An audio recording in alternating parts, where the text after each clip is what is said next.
Bonjour à tous et bienvenue à cet événement, ce webinaire. Je suis Arnaud Sabatier, responsable des affaires médicales pour Nestlé Science. Je suis vraiment ravi de vous accueillir pour ce webinaire sur les troubles de la déglutition après un AVC, principes de prise en soin et de rééducation.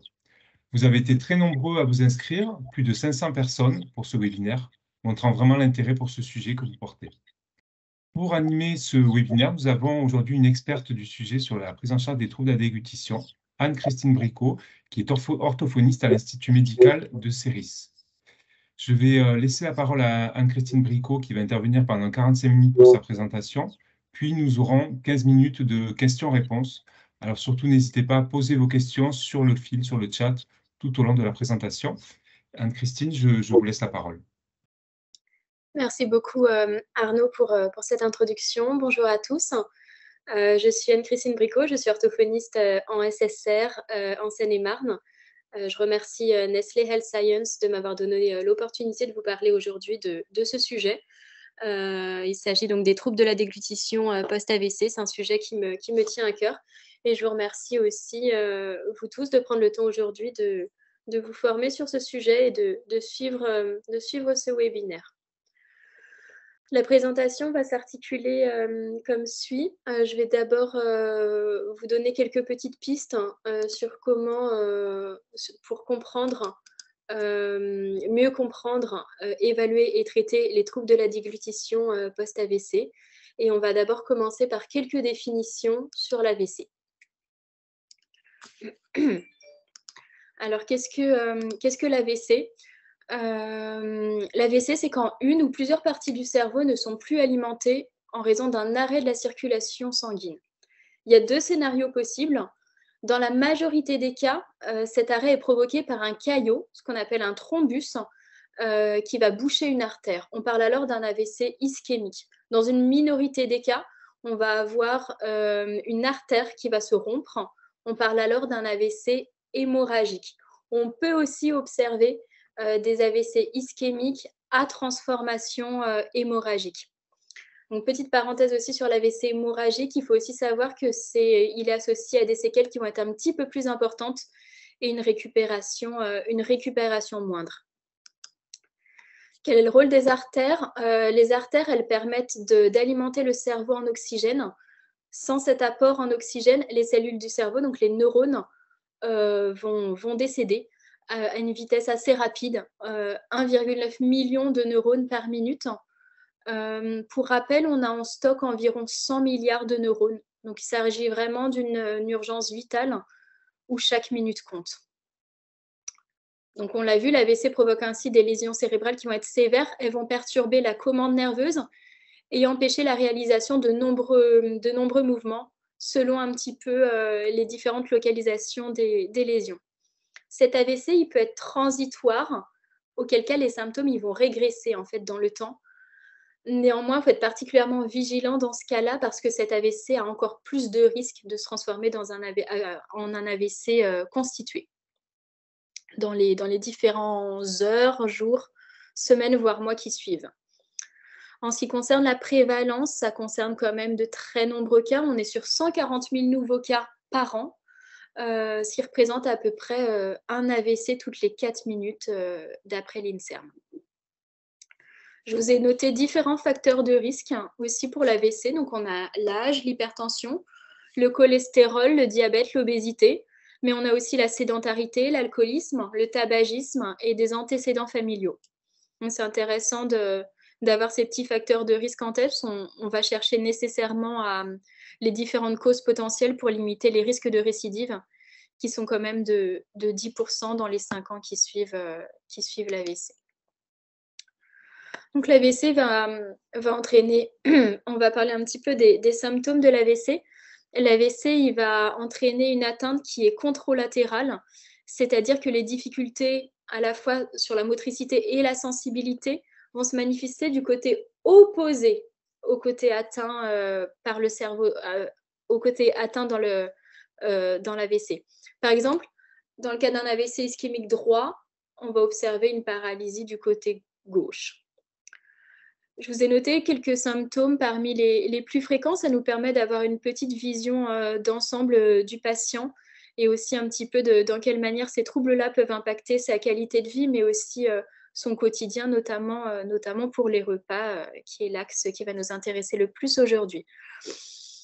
On peut avoir une paralysie d'un côté du corps, c'est ce qu'on va appeler une hémiplégie. On peut avoir aussi une négligence d'un champ visuel, ce qu'on va appeler une héminégligence.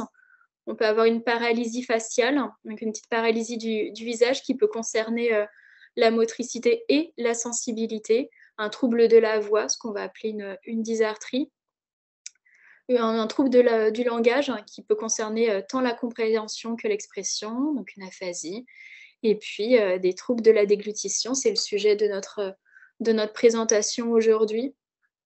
C'est difficile de vous donner une statistique, ça va dépendre un petit peu des études, mais on considère qu'en moyenne, 2/3 des patients peuvent présenter des troubles de la déglutition après un AVC et mettent en moyenne 6 mois quand même pour revenir à leur texture initiale. Donc les différents symptômes que j'ai pu vous évoquer là peuvent régresser au cours des différentes semaines et différents mois, notamment grâce à la rééducation qu'on va mettre en place, mais aussi grâce à la plasticité cérébrale. La plasticité cérébrale, elle va permettre aux zones saines de créer des nouveaux réseaux neuronaux qui vont permettre de pallier les zones qui ont été atteintes par l'AVC.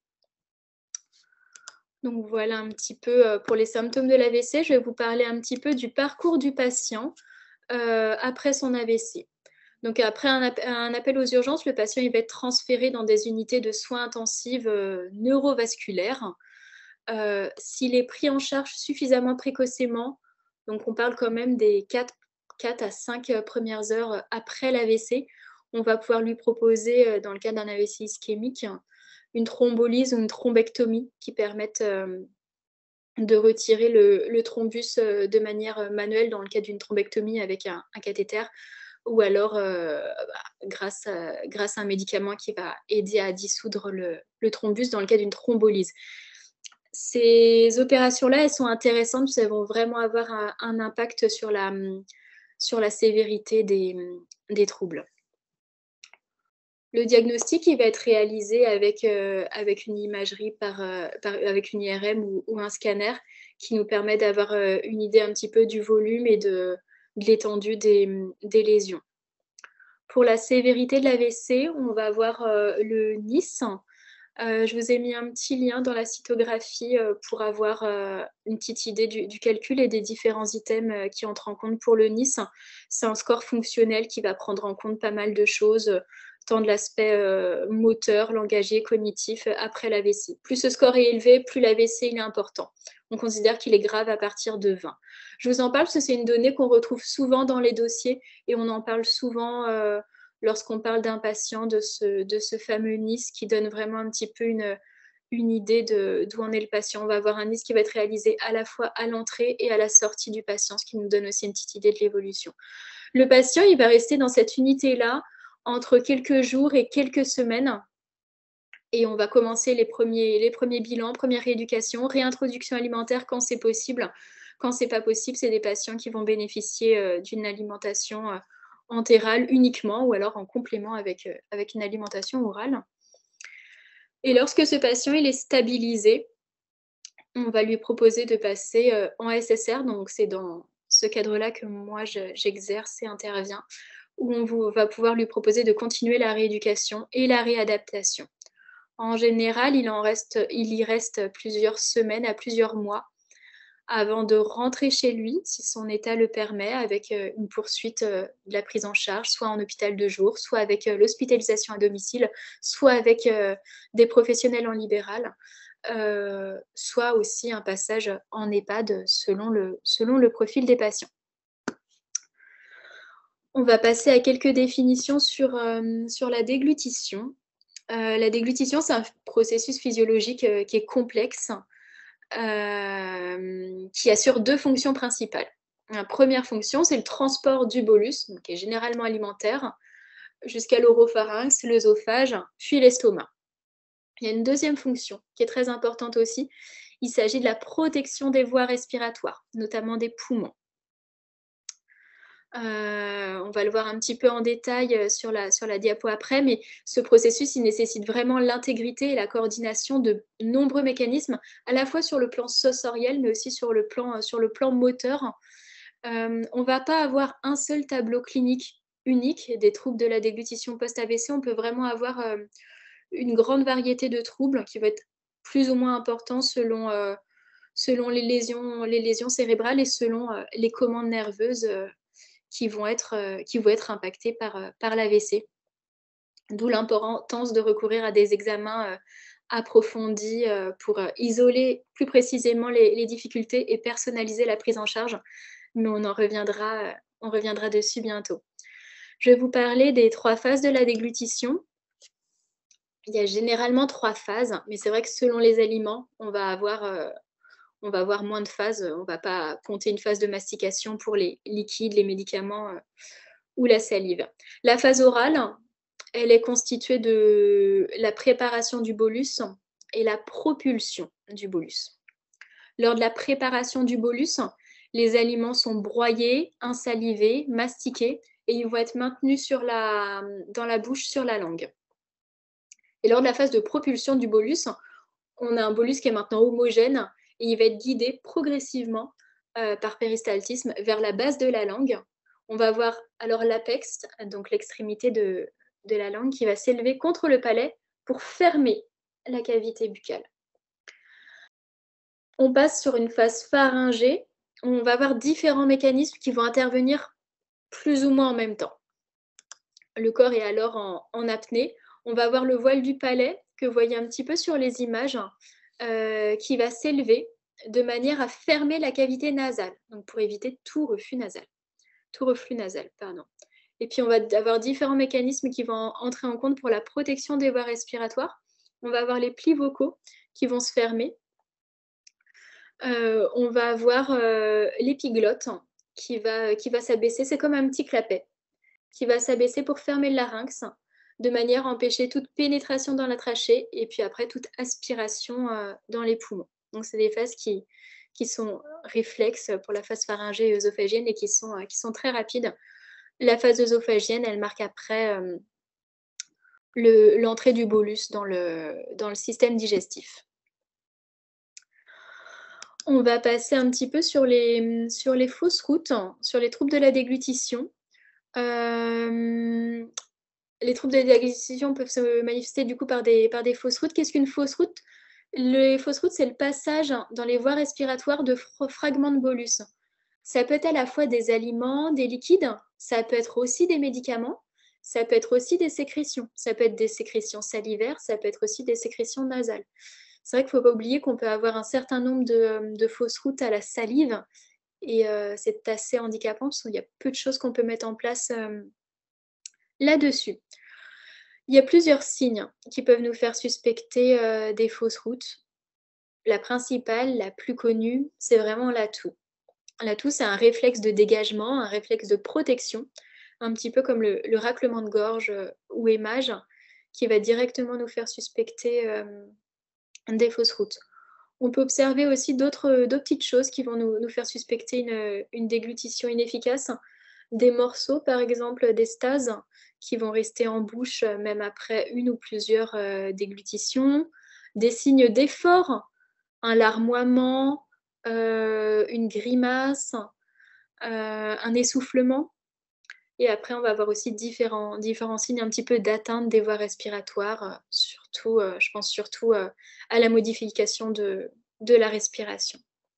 Ou des signes aussi de blocage, évidemment. Je vais vous parler maintenant des signes un petit peu plus... des signes indirects, un peu moins spécifiques de fausses routes, mais qui peuvent également attirer notre attention, comme la modification des prises alimentaires, la modification de la durée, mais aussi une appréhension, des changements au niveau des habitudes.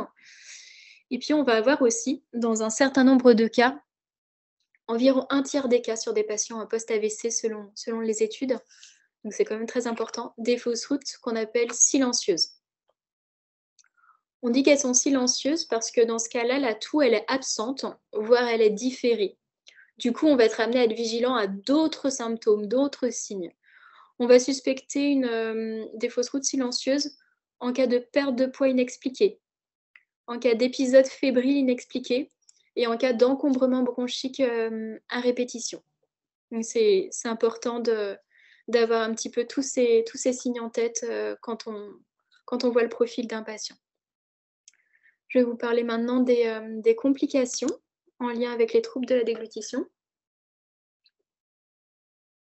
Donc comme vous le voyez un petit peu sur ce schéma, on parle de complications qui sont relativement graves et qui concernent un petit peu deux aspects, essentiellement l'aspect respiratoire mais aussi l'état nutritionnel du patient. Une des complications principales aux fausses routes, ça va vraiment être la pneumopathie d'inhalation, qui va être une inflammation au niveau des poumons. Normalement, ça doit vraiment vous alerter quand vous lisez pneumopathie d'inhalation dans un dossier. C'est très, très fortement corrélé avec des fausses routes. Je vais maintenant vous parler, on va passer sur une partie concernant l'évaluation des troubles de la déglutition et je voudrais vous faire un petit point sur le parcours du patient.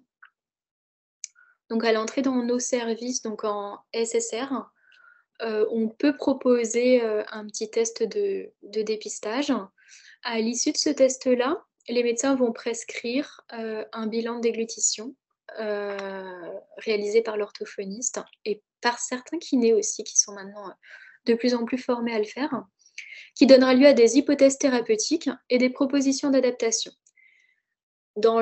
Idéalement, dans le meilleur des cas, ces examens d'exploration, dans le meilleur des cas, ces bilans vont s'accompagner d'examens d'exploration qui vont nous permettre une adaptation et une rééducation optimale.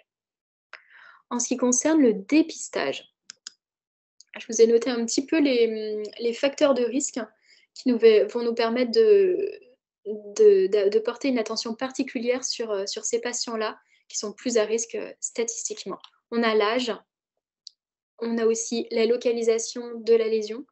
On va avoir plus de troubles de la déglutition avec des patients qui ont un AVC du tronc cérébral, par exemple, ou du cervelet, ce qu'on va appeler des AVC cérébelleux. La sévérité de la lésion qui revient, donc c'est toujours notre petite notation avec le NIS. On va avoir aussi le nombre de jours passés en soins intensifs ou en intubation. Et on va avoir aussi l'état de vigilance, donc qui est mesuré par l'indice de Glasgow. Je vous ai également mis un petit lien à la fin sur comment est mesuré l'indice de Glasgow. Donc voilà un petit peu pour les facteurs de risque des troubles de la déglutition post-AVC. Je vais vous parler un petit peu des dépistages. En France, dans de nombreux établissements, on utilise le test au verre d'eau dans différents services. Il est aussi utilisé chez nous en neurologie, mais c'est vrai que beaucoup de patients arrivent des soins intensifs avec déjà des textures modifiées et des troubles de la déglutition qui sont déjà observés. Donc c'est vrai qu'il y a une infinité de patients qu'on va être en mesure de tester avec de l'eau plate pour qui la recommandation est en effet en eau plate. Je vous ai écrit d'autres petits tests de dépistage qui sont intéressants, qui sont utilisés uniquement avec des patients aussi post-AVC, donc qui peuvent être intéressants à creuser, et des petits questionnaires. Pardon, pour les petits questionnaires, moi j'apprécie particulièrement le HIT-10. C'est une dizaine de questions et ça nous permet d'avoir vraiment, ça peut être proposé aussi en auto-questionnaire et ça nous permet de centrer un petit peu rapidement, de cerner un petit peu les profils. C'est aussi des petits questionnaires qui peuvent être utilisés pour accompagner l'anamnèse. Voilà, c'est des petits. Pour les orthophonistes, le DHI, c'est un petit équivalent du VHI, une adaptation plus spécifique à la déglutition. Et le swallow call va être un petit peu plus axé sur la qualité de vie que sur les troubles de la déglutition en tant que tel. Je vais maintenant vous parler un petit peu du bilan orthophonique. Donc, suite à ce dépistage, les patients peuvent nous prescrire un bilan orthophonique. Donc, on exerce uniquement sur prescription médicale. Il y a des petites choses qui vont m'intéresser, moi, sur l'anamnèse, sur le bilan orthophonique. Je vais déjà prendre le temps d'essayer de lire le dossier et d'échanger un petit peu avec les équipes ou les aidants sur le sujet des repas. C'est aussi quelque chose qu'on peut faire en partenariat avec les diététiciennes. Je m'interroge, souvent sur l'origine de la demande. C'est intéressant de se demander quelle est la personne qui nous réfère ce patient-là. Est-ce que c'est le médecin, pardon? Est-ce que c'est les équipes? Comment le problème est décrit? Est-ce que c'est un problème qui est récent? Est-ce que c'est un problème récurrent? Est-ce qu'il s'agit de fausses routes? Si oui, à quoi? À quels aliments? Est-ce qu'il y a des adaptations qui ont été mises en place? Est-ce que ça va mieux avec ces adaptations-là? Et puis après, dans un second temps, je vais regarder aussi un petit peu au niveau voilà, du mode alimentaire actuel, en quelle texture il est, quel est son régime. Et petite note aussi pour les patients qui ont des troubles cognitifs, c'est quelque chose, qu'on va noter aussi parce que ça peut avoir quand même pas mal de répercussions sur la prise alimentaire. On va passer à la suite du bilan. Donc après cette petite anamnèse, on va proposer un petit examen clinique. On va regarder les différents réflexes. Donc on va demander aux patients de tousser, de se racler la gorge. On va voir si, ces petits réflexes-là sont bien présents, s'ils sont plutôt toniques. On peut demander aux patients aussi d'avaler, sa salive. On va noter si on a bien une petite ascension laryngée, s'il faut plusieurs déglutitions pour lui permettre d'avaler sa salive, s'il y a des stases aussi qui restent. Et on peut aussi, regarder un petit peu la qualité de voix du patient, très rapidement, hein, mais juste en lui demandant de tenir un A continu. On peut lui demander d'alterner A, en pour voir un petit peu au niveau de la mobilité du voile du palais. Et puis on va évidemment regarder, au niveau de l'état bucco-dentaire. Comment sont les dents? Est-ce qu'il y a un appareil dentaire? Heu, Comment sont les gencives? Est-ce qu'on a des signes de sécheresse ou non? Est-ce que la langue est chargée? Voilà, est-ce qu'il y a des soins, bucco-dentaires qui sont faits pour ce patient? Est-ce qu'il faut en faire? Et puis pendant le repas, on va regarder un petit peu, la motricité, la sensibilité. Pour la motricité, j'attire votre attention sur, les patients qui vont avoir une paralysie faciale. Donc c'est vrai que c'est des patients, on va les attirer un petit peu plus au cours du repas, à essayer de passer la langue, du côté paralysé pour essayer de voir s'il n'y a pas des stases, des morceaux alimentaires, qu'ils vont pas nécessairement sentir en raison du petit trouble de la sensibilité qui est associé. On va souvent avoir aussi un petit bavage, que ce soit salivaire ou avec, des aliments du côté paralysé. Essayer de les aider en leur donnant ces petites informations-là. Ça, c'est vraiment des petits points qui sont vraiment propres à l'AVC. En ce qui concerne, les tests alimentaires, on va être vigilant sur les petits points suivants. Donc c'est des petites choses que j'ai pu, vous évoquer. Globalement, on va regarder un petit peu comment se passe, l'appréhension des aliments, la mastication, la déglutition, et on va être extrêmement vigilant aux signes de fausse route. La toux, bien sûr, et puis aussi la modification de la voie de la respiration. On va pouvoir sentir aussi, si on a une élévation, laryngée qui est ralentie, s'il y a une notion de fatigabilité aussi au cours du repas. La fatigabilité, je vous l'ai mise en gras. C'est vrai que c'est une notion qui revient souvent après un AVC et qui dure vraiment longtemps dans le temps, y compris sur des patients, très jeunes. Donc cette même fatigabilité, on va la retrouver aussi, au cours du repas. On en parlera un petit peu plus dans les adaptations qu'on peut mettre en place. Je vais vous parler maintenant un petit peu, des examens d'exploration. Donc à l'issue de ce petit bilan de déglutition, on réfère un petit peu aux médecins, aux équipes, les difficultés qu'on a vues. Idéalement, on essaye de demander des petits examens d'exploration, pour soutenir un petit peu, les hypothèses, thérapeutiques qu'on va formuler. Il y a différents examens, qui peuvent vous permettre d'observer les mécanismes, impliqués dans la déglutition. On a la nasofibroscopie de déglutition, la vidéofluoroscopie et l'échographie des voies respiratoires. La vidéofluoroscopie, c'est l'examen de référence, puisqu'il nous permet vraiment d'avoir une vidéo, de profil, des mécanismes impliqués. Ça nous permet aussi de faire des petits tests à la fois avec la salive, et avec des textures mélangées avec du barium. Et ça nous permet surtout de voir s'il y a des fausses routes silencieuses. Et c'est un petit peu le seul examen qui nous permet de voir ça. Un petit bémol, la vidéofluoroscopie, c'est pas si facilement accessible que ça, malgré le travail de beaucoup d'orthophonistes, beaucoup de praticiens pour généraliser l'accès à cet examen.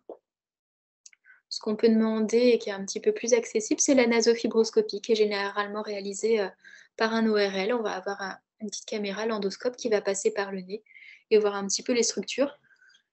Ça peut nous donner déjà pas mal d'informations intéressantes, notamment s'il y a une paralysie laryngée.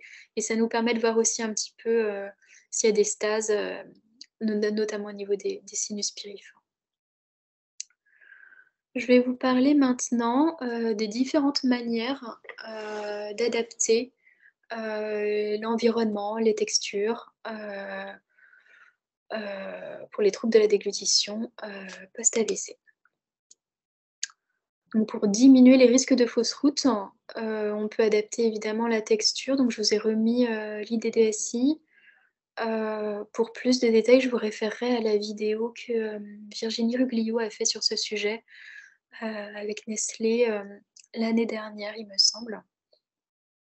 C'est une vidéo qui est très complète sur ce sujet-là et qui vous donnera plus d'indices. Le site également est très intéressant et vous donne aussi différentes manières de tester les différentes textures. Qu'est-ce qu'on va attendre d'un Mixelis, d'un ITSI 5, etc. Donc en fonction des textures qui sont disponibles dans votre établissement, on peut proposer des adaptations en fonction des difficultés du patient. On peut aussi proposer par exemple des ajouts de sauce pour aider un petit peu à humidifier, à lubrifier les aliments et aider le patient à former un bolus homogène. On peut aussi proposer un fractionnement des repas pour aider un petit peu avec la fatigabilité qu'on a évoquée tantôt. C'est-à-dire qu'on peut proposer que les différents composants soient proposés à différents moments de la journée pour favoriser une prise alimentaire. Par exemple, on va dire au patient, est-ce qu'on peut vous garder le dessert pour plus tard? C'est vraiment des petites choses qui sont intéressantes à proposer à nos patients. Je vais vous proposer maintenant quelques axes sur l'adaptation des médicaments. Donc on a des médicaments qui peuvent être écrasés, mélangés avec des yaourts. Il faut bien sûr vérifier avec les médecins, avec les pharmaciens, mais aussi les infirmières. Vous avez une liste des médicaments écrasables aussi qui est disponible. Je crois que j'ai mis le lien aussi à la fin. On va aussi être vigilant à certains médicaments qui peuvent influer sur l'état de vigilance du patient, sur ses réflexes, mais aussi sur la salivation.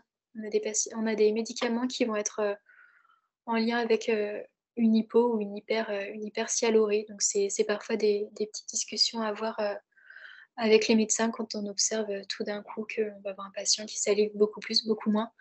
Est-ce qu'il n'y a pas eu un petit aménagement au niveau de la galénique, au niveau des médicaments proposés? Je vous ai mis deux petites images pour écraser les médicaments. Le premier, c'est un dispositif qu'on a, nous, on a en tout cas au sein du SSR. Et en dessous, des petits dispositifs qui peuvent être utilisés au domicile du patient, avec bien sûr l'accord des équipes. Je vais vous parler maintenant de différentes manières d'adapter les liquides. Donc pour favoriser le réflexe de déglutition, on va recourir à des stimulations. Soit des stimulations thermiques, on va favoriser des boissons très chaudes ou des boissons froides, plutôt des boissons froides, et des stimulations sensorielles. Donc je pense aux boissons pétillantes. Le fait que la boisson soit gazeuse, ça va stimuler le réflexe de la déglutition. Et le fait qu'on ait un arôme va aussi aider. Donc on pense au soda par exemple, mais on peut aussi tout simplement proposer de rajouter du sirop dans de l'eau pétillante. C'est tout à fait faisable, ça on peut le faire en plus, personnalisé selon les goûts du patient. Hem et puis on va voir dans la petite slide d'après les différents moyens aussi d'épaissir, les liquides. Donc lorsque les stimulations, thermiques, sensorielles ne suffisent pas, que le patient continue, à faire des fausses routes, on peut être amené à lui proposer des boissons qui vont être, épaissies ou gélifiées. L'intérêt de ces boissons-là qui vont être épaissies, c'est elles vont ralentir, le bolus, donc elles vont être plus faciles à gérer, pour l'organisme. On a 2 possibilités. Vous pouvez utiliser des eaux gélifiées commerciales toutes prêtes et vous pouvez aussi utiliser des poudres épaississantes neutres. Vous pouvez utiliser les 2 bien sûr aussi en même temps, mais c'est un petit peu les 2 formules qui existent. Les poudres épaississantes neutres, elles vont vous permettre, d'épaissir voire de gélifier, différentes boissons. Donc un petit peu selon les besoins du patient, selon ses goûts, mais aussi selon le degré de viscosité nécessaire. Donc selon l'ITSI, selon le degré qu'on recherche, on va mettre plus ou moins d'épaississant, en suivant bien sûr, le mode d'emploi. C'est des poudres qui sont remboursées par la sécurité sociale et qui vont nous permettre d'épaissir tant des boissons chaudes que des boissons froides, que des boissons gazeuses, alcoolisées, des jus de fruits, même des CNO, ce qui peut être intéressant pour des patients dénutris. On peut épaissir aussi du café, du thé le matin, un potage, un bouillon le soir. On peut privilégier des poudres à base de gomme de xanthane. La gomme de xanthane, elle résiste à l'amylase salivaire. Ça va nous permettre d'avoir une, boisson épaissie qui ne se liquéfie pas en bouche, qui reste suffisamment gélifiée pour pouvoir être gérée par l'organisme. Je vais vous parler maintenant des petites adaptations, qu'on peut faire au niveau des couverts. Hem, Dans le cas des patients post-AVC, je vais faire une distinction entre les adaptations qu'on va faire pour prévenir les troubles de la déglutition et les adaptations qu'on va faire parce que le patient est hémiplégique, donc va avoir par exemple, une paralysie au niveau du bras. Pour les troubles de la déglutition, on va favoriser, des verres à encoche nasale, comme celui que vous voyez, tout en haut. Ça permet d'éviter une extension de la tête. Ça permet de garder, une position de flexion antérieure, ce qui va diminuer le parcours, pour la glotte.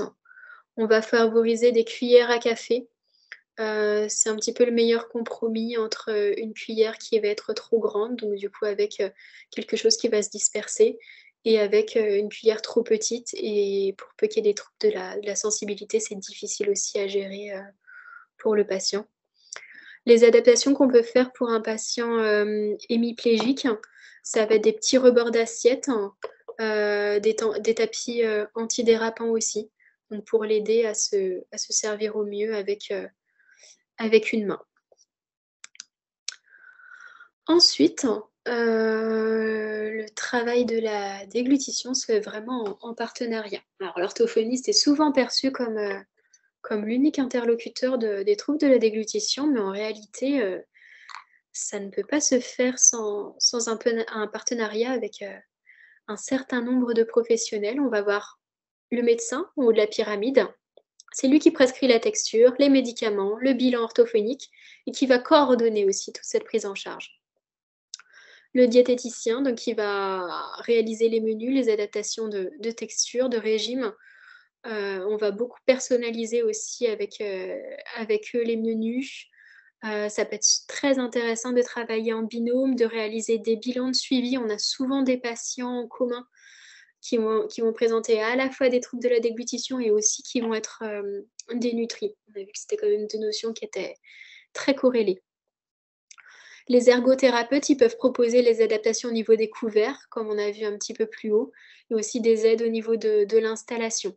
Les kinés vont intervenir sur la posture du patient et aider aussi au niveau de l'encombrement, proposer la kiné respiratoire. L'infirmier va transmettre des informations au médecin. Il va accompagner aussi la prise des médicaments. Si on a des questions dessus, c'est à lui qu'on va s'adresser. On a les aides-soignants qui sont aussi des interlocuteurs très intéressants. Ils vont aider au positionnement au lit, au fauteuil, aider à l'ouverture des bouteilles, des yaourts pour les patients en difficulté. Et ils vont accompagner aussi les repas des patients qui vont être non autonomes. Donc, ils seront en mesure de nous faire remonter beaucoup d'observations sur ces repas-là. J'ai noté aussi l'assistante sociale qui peut éventuellement faire appel à des prestataires de livraison de repas, donc en accord toujours avec la texture. Donc on peut être amené à échanger avec. Le psychologue peut accompagner un petit peu les retentissements des troubles de la déglutition, que ce soit sur la qualité de vie, l'anxiété, ces problématiques-là. Et le pharmacien qui peut conseiller et aussi commander les eaux gélifiées, les poudres épaississantes. Je vais vous parler un petit peu des différentes manières d'adapter l'environnement. Les patients qui ont eu un AVC ont souvent besoin d'une aide partielle, voire d'une aide totale au repas.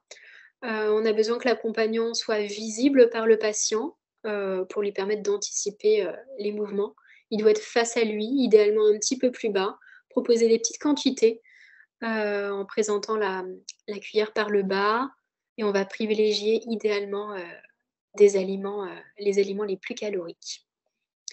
On peut faire une petite pause aussi entre chaque prise pour laisser le temps au patient de bien mastiquer, bien avaler. Et puis comme je vous le disais tout à l'heure, on va essayer d'encourager un patient qui a une paralysie faciale à explorer un petit peu du côté paralysé, voir s'il n'y a pas des petits aliments qui restent coincés. En ce qui concerne les postures compensatoires, on a différentes postures qui peuvent être proposées. Idéalement, quand on réalise des examens d'exploration, c'est des postures qu'on va pouvoir tester aussi pour voir si réellement elles sont pertinentes pour les difficultés du patient. Mais globalement, on propose la flexion antérieure de la tête, donc le menton qui va être pointé vers le bas. Ça permet de diminuer la distance à parcourir par la glotte pour protéger la trachée. Donc, comme vous le voyez, c'est un petit peu en accord aussi avec le fait d'utiliser des verres à encoche nasale, comme on le voit un petit peu sur cette image-là.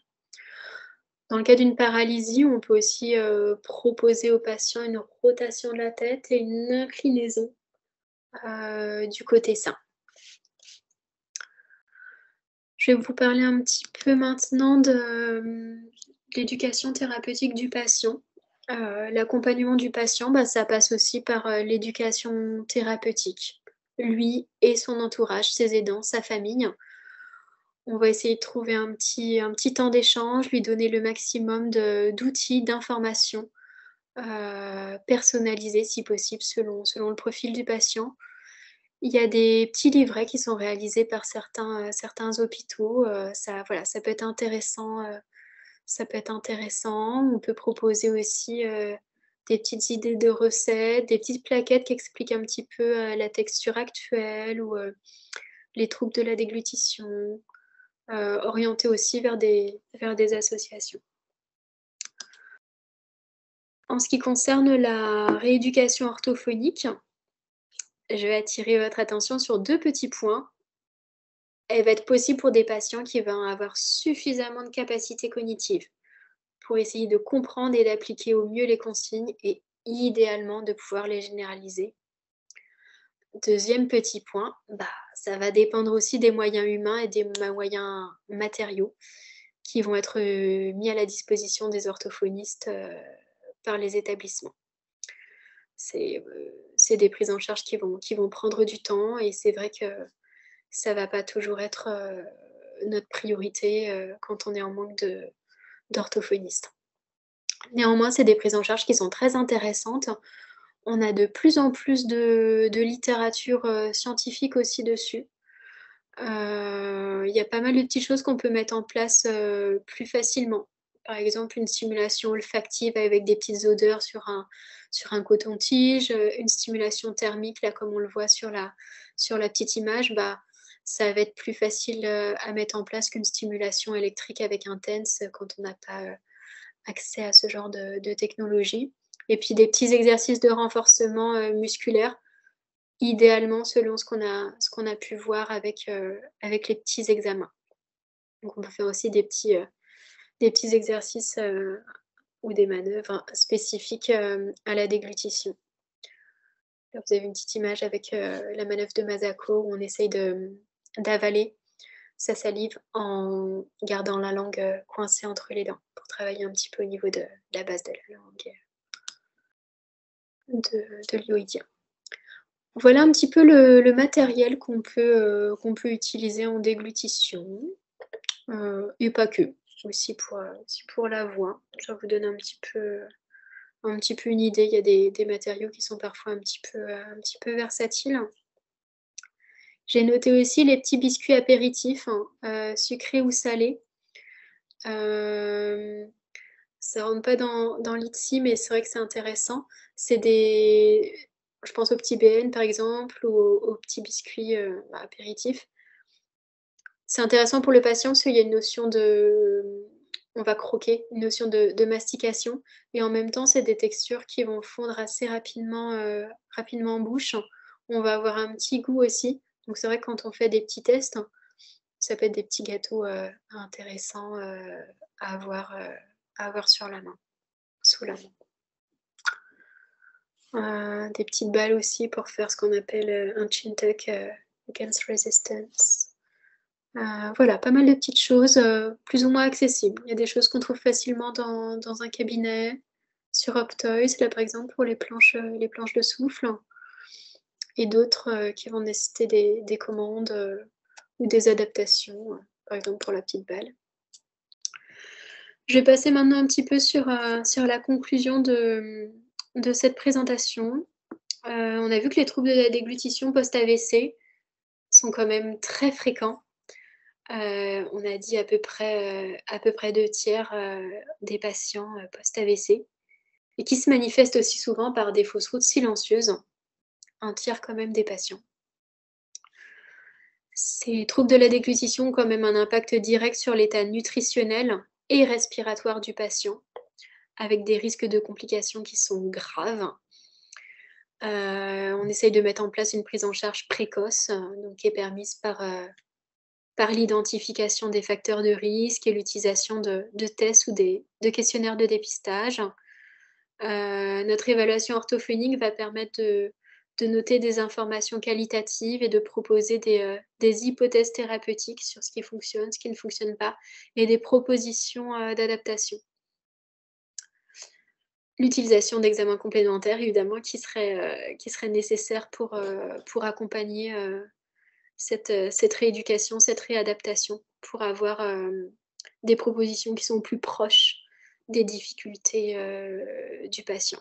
Donc voilà, c'est une prise en charge qui passe vraiment par une coordination avec de nombreux acteurs et aussi tout un travail d'information du patient, d'information des aidants et parfois aussi des soignants. Rappeler régulièrement ce que c'est qu'une fausse route, qu'est-ce qu'on peut mettre en place, et de sensibilisation aussi un petit peu au niveau des cuisines. On pense à tout le travail qui est mis en place au niveau de l'ITSI, au niveau de l'homogénéisation des textures. C'est vrai qu'on a besoin de pouvoir leur expliquer un petit peu quelles sont nos attentes par rapport aux différentes textures, voir de leur côté qu'est-ce qui est possible de mettre en place. Quelques réflexions pour aller plus loin.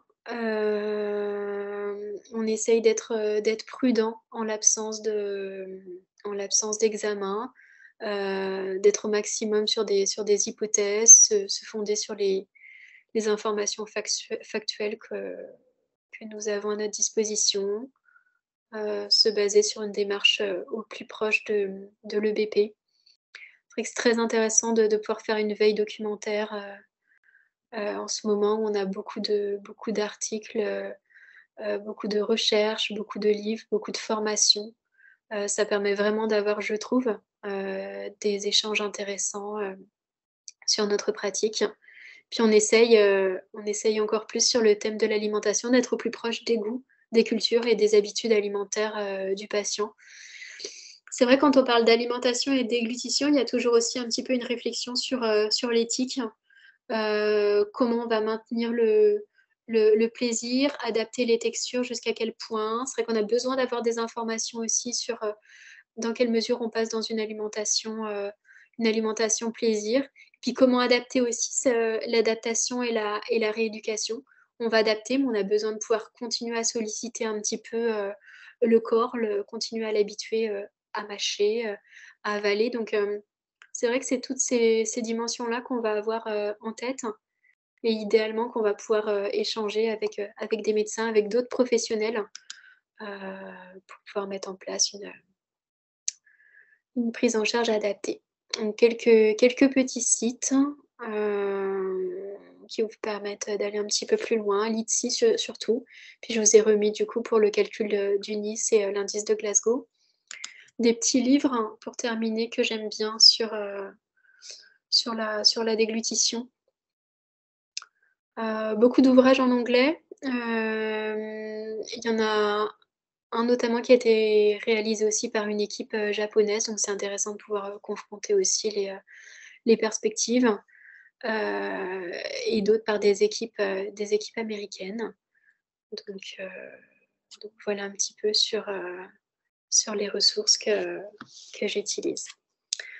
Voilà, bah écoutez, je vous remercie de votre attention. Merci encore d'être aussi nombreux aujourd'hui sur ce sujet que je trouve intéressant. Et puis, merci encore à Nestlé de cette belle opportunité pour moi de parler de ce sujet.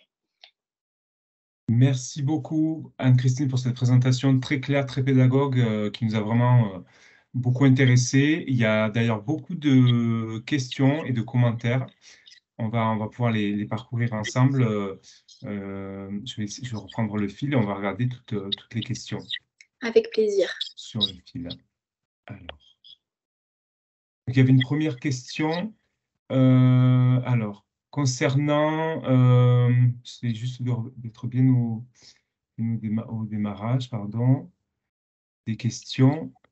Que peut faire un patient qui a un AVC ischémique et hémorragique le même jour? Consulter les urgences, évidemment. La prise en charge, elle va être adaptée en fonction. Il me semble, je ne pourrais pas dire si si on va mettre en place une thrombectomie ou une thrombolyse. Je sais que dans le cadre d'un AVC hémorragique, comme il n'y a pas de caillot, on va pas chercher à retirer ce petit caillot-là. On va plutôt proposer des médicaments pour éviter la propagation de cette hémorragie au sein du cerveau. Donc j'imagine que ce serait cette démarche-là qui serait mise en place. Et c'est vrai que autant j'ai dit que l'AVC hémorragique, les risques de séquelles sont assez importants, la récupération un peu moindre. C'est le risque aussi avec un AVC ischémique à transformation hémorragique. On risque d'être aussi dans ce cas de figure-là où la récupération risque d'être un petit peu difficile et les séquelles importantes. Très bien, je vous remercie. Il y avait une autre question quand vous parliez des outils dépistage. Que pensez-vous du dépistage via le VVST? Qui est très utilisé aussi et oui, bien sûr, qui est très pertinent. Je l'ai pas mis dans la présentation, mais il y aurait tout à fait sa place. Oui, non, c'est un outil. J'ai mis le test au verre d'eau parce que c'est celui qu'on utilise nous chez nous. C'est celui qui est recommandé aussi par l'ANAES. Mais il n'y a pas de bonne ou de mauvaise manière de faire. C'est un très bon test. Il est intéressant aussi parce qu'il permet d'avoir une démarche progressive au niveau des textures et de tester un petit peu petit à petit et d'avancer au fur et à mesure. On va faire des petits essais avec des textures mixées et voir un petit peu comment le patient réagit. Non, c'est un très bon test de dépistage, bien sûr. Merci. Il y avait une autre question concernant les patients après une intervention de Nissen. Est-ce que le patient peut toujours faire des pneumopathies d'inhalation? Après quoi? Alors, l'intervention Nissen, c'est une intervention anti-reflux. Donc, en fait, c'est plutôt pour les patients qui ont des reflux. Donc, mais je pense qu'il y a toujours un risque au niveau RH sûrement. Je ne connais pas cette opération-là, mais spontanément, j'imagine que le risque est toujours présent. Et c'est vrai que je n'ai pas eu le temps de développer non plus, mais c'est vrai qu'on a des risques de reflux œsophagiens qui sont assez présents. On va avoir des fausses routes qui vont être indirectes aussi, des patients qui vont tousser beaucoup plus tard, quelques minutes après le repas. Vous observez le repas, tout va bien. Quelques minutes après, on va avoir des reflux et des symptômes importants comme ça qui reviennent. Spontanément, en tout cas, je dirais comme vous, Arnaud. Bien. Une question sur laquelle je vais pouvoir répondre concernant le lien de la vidéo. Effectivement, oui, le replay sera à disposition sur notre chaîne YouTube NHS, Nestlé Science, comme pour les autres webinaires. On vous fera parvenir le lien qui sera prochainement à disposition sur notre site. Il y avait une autre question qui concernait le l'ITSI, une question qui demandait où c'est qu'on peut retrouver justement les diagrammes ITSI et justement avec toutes les mises à jour des diagrammes, tout ça, toutes les informations dont vous avez abordées. C'est une excellente question. Je vous réfère sur le site de l'ITSI, qui doit être itsi.org. Si je ne m'abuse, c'est un site qui est international, donc il faut bien penser à aller dans la rubrique France. Et vous avez énormément d'outils dedans. Donc, vous avez un rappel de ces différents diagrammes. Vous avez tout un PDF où les aliments puis les liquides vont être évoqués un par un. Et vous allez avoir différentes consignes sur, par exemple, pour le haché lubrifié, on va s'attendre à avoir une certaine taille au niveau des morceaux. Différents tests qui vont être réalisés.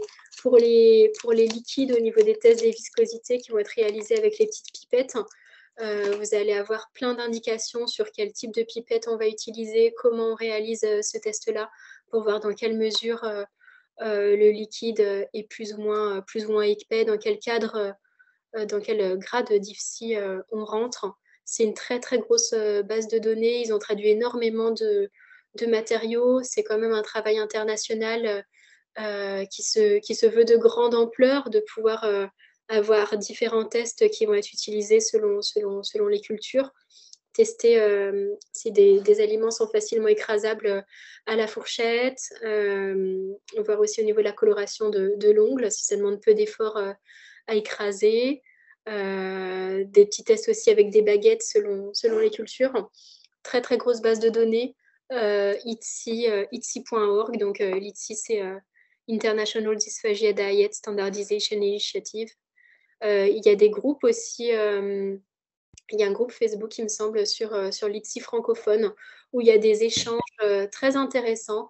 Il y a à la fois des orthophonistes dessus, des diététiciens, et on va avoir aussi des cuisiniers, des chefs cuisiniers, qui vont montrer un petit peu des réalisations, qui vont donner des idées, qui vont partager des recettes, ou alors qui vont partager un petit peu leur interrogation. Tel ou tel plat, j'hésite sur l'ITSI, j'hésite sur la manière d'adapter ce plat-là. Des très bonnes ressources. Il nous reste 5 minutes, Anne-Christine. On va continuer avec les questions assez nombreuses. Il y avait un sujet sur les compléments nutritionnels oraux et poudre épaississante. Peut-être voilà, certaines personnes conseillaient des petites techniques. Est-ce que vous, déjà, dans votre pratique, est-ce que vous utilisez des CNO tout près? Est-ce que vous épaississez? Quelle est votre pratique par rapport à ça? Alors oui, les CNO, on les utilise beaucoup sur des patients dénutris, et comme on a pu le voir au cours de la présentation, bah, souvent les troubles de la déglutition vont s'accompagner de troubles, de malnutrition, de troubles au niveau de la dénutrition. Donc on va pouvoir proposer différentes choses en place, notamment des compléments nutritionnels oraux. Les compléments nutritionnels oraux, ils vont pouvoir être présents sous essentiellement deux formes principales. On peut avoir des petites crèmes et des petites boissons. Les petites boissons, on peut justement proposer de les épaissir un petit peu sur un patient qui va faire des fausses routes au liquide, mais qui n'a pas nécessairement besoin d'avoir une texture aussi mixée. Si on a besoin que ce soit légèrement épais, par exemple, d'avoir un ITSI 2, on va facilement pouvoir rajouter une petite cuillère dans un CNO. Ça permet de varier un petit peu au niveau des parfums. On a quand même des CNO, je pense au chocolat, à la vanille, enfin cette grande variété ou des petits thés. Ça nous permet de proposer une plus grande variété de goûts, tout en assurant la sécurité du patient pour des patients qui vont être à risque de fausse route. Je vous remercie. Il y avait un autre point important par rapport à la rotation. Vous évoquiez par rapport aux patients AVC, une rotation de tête côté sein. Certaines personnes, notamment je pense des orthophonistes, évoquaient plutôt un autre point, avaient plutôt en tête qu'il fallait plutôt faire l'inverse, tourner la tête du côté plégique pour permettre d'ouvrir plus le côté sein. Ah bah pourquoi pas. Je vais vérifier, je vérifierai ma source. C'est vrai que moi j'utilise surtout la flexion de tête, antérieure de tête, dans tous les cas. Et je trouve que c'est intéressant de pouvoir voir si est-ce que mon patient fait moins de fausses routes, est-ce que c'est une position qui semble plus adaptée. De faire des petits tests et de voir un petit peu comment notre patient réagit, idéalement dans un contexte d'examen. C'est vrai que si on peut faire une nasofibroscopie, de voir un petit peu comment le patient réagit dans ce cadre-là, c'est intéressant et c'est la même manière pour toutes les postures.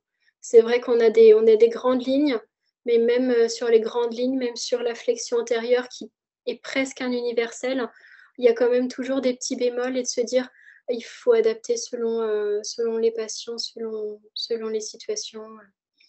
Ok. Il y a justement Virginie Roglio qui était avec nous, qui conseillait plutôt une rotation latérale de tête vers le côté déficitaire, qui n'est pas forcément le côté plégier et corporel, Bien. Bah oui, oui, c'est pour pour ça qu'il compléter, faut vérifier là. Oui, oui, pas de souci. Bah, on notera, on fera une petite rectification si je l'ai noté sur la diapo. sans problème. Où peut-on trouver, pour peut-être une dernière question, où peut-on trouver le questionnaire ITEN que vous avez évoqué en début de présentation? Il est disponible en ligne. Il est disponible en ligne et il me semble que Nestlé l'a notamment partagé, notamment la version française. Il est trouvable facilement en ligne. Sur les autres petits tests, je pense qu'ils sont disponibles sur les articles de recherche, hein, quand les petits tests sont validés. Ils proposent en général de partager un petit peu les questionnaires proposés. Et effectivement, pour compléter, le Nestlé Science a participé au développement de l'outil ITEN, et c'est un outil que vous pourrez retrouver sur le site Nestlé Science, notamment sur des pays, sur des sites francophones. Vous aurez facilement accès à ce lien. Oui, ça Voilà. me semblait. Il est bientôt 14 heures. On va devoir conclure ce webinaire. Merci encore à tous de vous être connectés, d'avoir été nombreux à échanger, participer. Merci Anne-Christine pour cette présentation une fois de plus et pour tous ces éclaircissements. Et nous mettrons à disposition dans les prochains jours ce webinaire sur notre site, sur notre chaîne YouTube avec tous les commentaires. Merci à vous et très bonne fin de journée. Merci Merci. encore. Au revoir. Au revoir.